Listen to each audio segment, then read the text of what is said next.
अधिकार यह शासक बनने और बनवाने का अधिकार है, लेकिन गैर संवैधानिक ईवीएम मशीन के द्वारा वोट के अधिकार को शून्य करना यह शासक जातियों का षड्यंत्र है। यह गंभीर विश्लेषण। ये दूसरा विषय है। तीसरा विषय है संगठन का सामाजिक एवं भौगोलिक नेटवर्क का विस्तार 6 लाख गांवों तक करना और संगठन को जन संगठन और जन संगठन को जन आंदोलन में रूपांतरित करने से ही व्यवस्था परिवर्तन का लक्ष्य संभव है। एक विश्लेषण। चौथा विषय है व्यवस्था परिवर्तन किए बगैर सत्ता परिवर्तन नहीं हो सकता।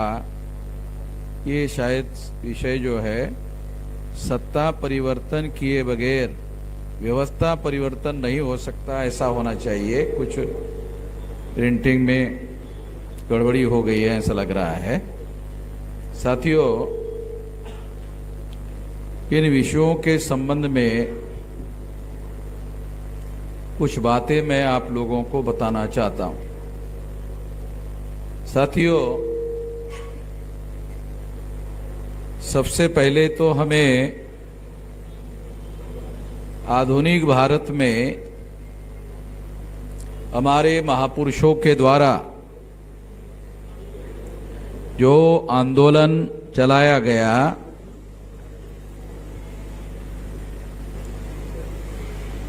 उस आंदोलन को समझना होगा।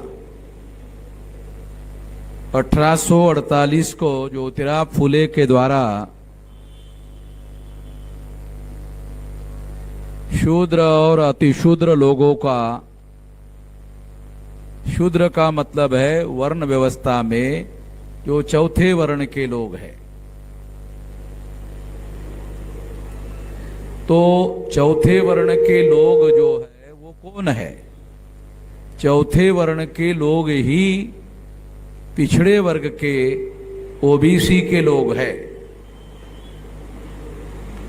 महाराष्ट्र में ये मिसअंडरस्टैंडिंग फैल गया है। वो मिसअंडरस्टैंडिंग ये है कि जो अछूत जाति के लोग हैं वो शूद्र है। अछूत जाति के लोग शूद्र नहीं है। अछूत जाति के लोग आउटकास्ट है, वर्ण बाह्य है। यानी जो ब्राह्मण क्षत्रिय वैश्य शूद्र की जो चतुर्वर्ण व्यवस्था है उसके बाहर के लोग हैं। अछूत जो है वो वर्ण व्यवस्था के अंदर के लोग नहीं है, वो वर्ण व्यवस्था के बाहर के लोग हैं। और ये बात समझने के लिए मैं आप लोगों को बताना चाहता हूं कि बाबा साहब अंबेडकर ने पिछड़ा वर्ग ओबीसी के जागृति के लिए उन्होंने हु वेर द शूद्रा नाम का ग्रंथ लिखा था। ये ओबीसी के लोगों को जगाने के लिए लिखा था।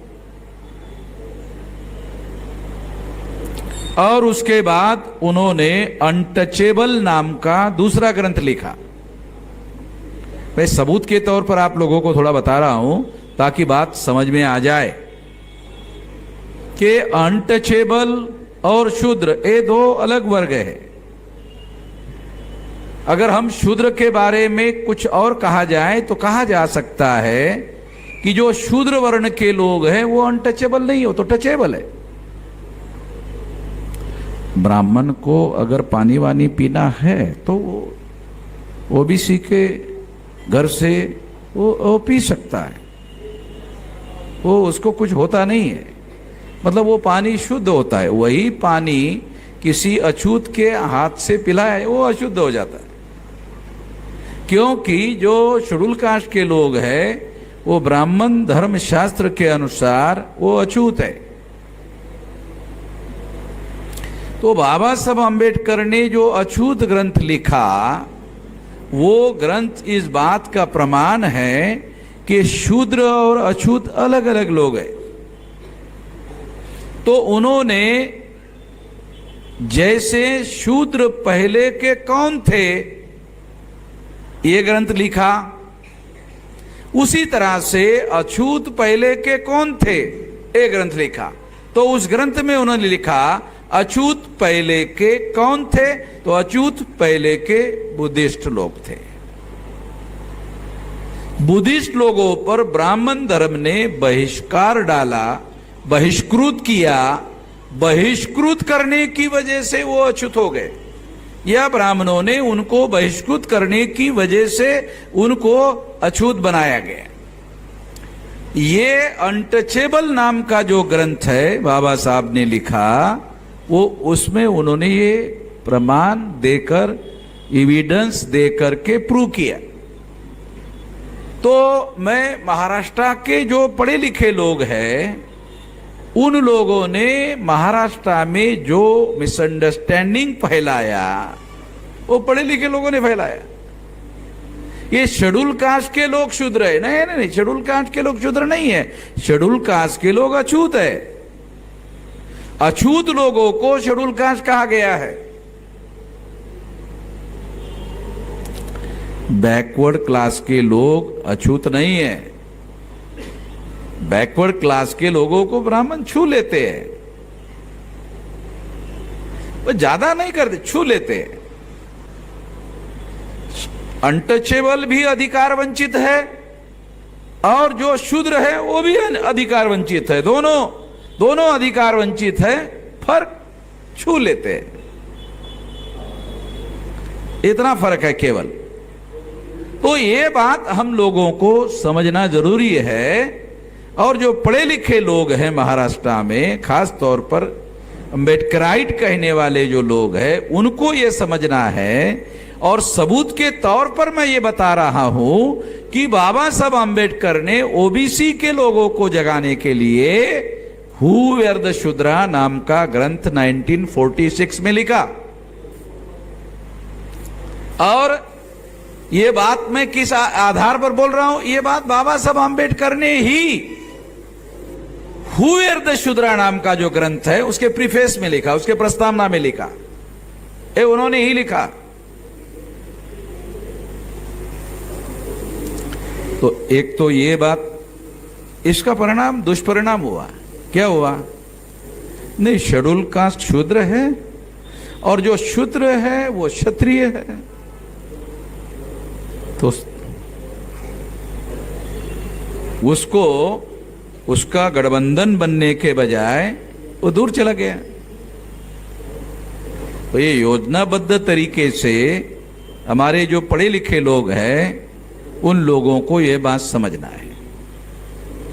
और इसको सुधार करने के लिए ही जब काशीराम जी ने संगठन बनाया बामसेफ का, तो बाबा काशीराम जी ने बामसेफ नाम का जो संगठन बनाया, तो BAMCEF बैकवर्ड जो शब्द उन्होंने बनाया बैकवर्ड, तो ब्रैकेट में लिखा SC ST OBC। ये सारे के सारे बैकवर्ड है। SC बैकवर्ड है, ST बैकवर्ड है, OBC बैकवर्ड है। आपको समझाने के लिए आपको बताता हूं, कुछ ज्यादा बैकवर्ड है, कुछ कम बैकवर्ड है, मगर है सारे के सारे बैकवर्ड है। और इसके बैकवर्ड होने का ब्राह्मणिकल सोशल ऑर्डर के आधार पर अगर आधार बताया जाए, तो शूद्र जो ओबीसी है वो भी अधिकार वंचित है और SC और ST के लोग भी अधिकार वंचित है। आदिवासी कौन है? तो जिनको जंगलों में रहने के लिए मजबूर कर दिया गया। ज्यादातर जो आदिवासी 80% आदिवासी आज भी जंगलों में निवास करते हैं। 20% आदिवासी शहरों में निवास करते हैं। वो भी पढ़ाई लिखाई होने के बाद उनको नौकरी मिल गई तो शहर में आ गए, फिर उन्होंने अपने परिवार को लाया और इस तरह से बस्तियां बनी शहरों में आदिवासियों की भी शहरों में बस्तियां बनी और इस तरह से लगभग 20% आदिवासी शहरों में आकर बस गए। मगर आज भी 80% आदिवासी जंगलों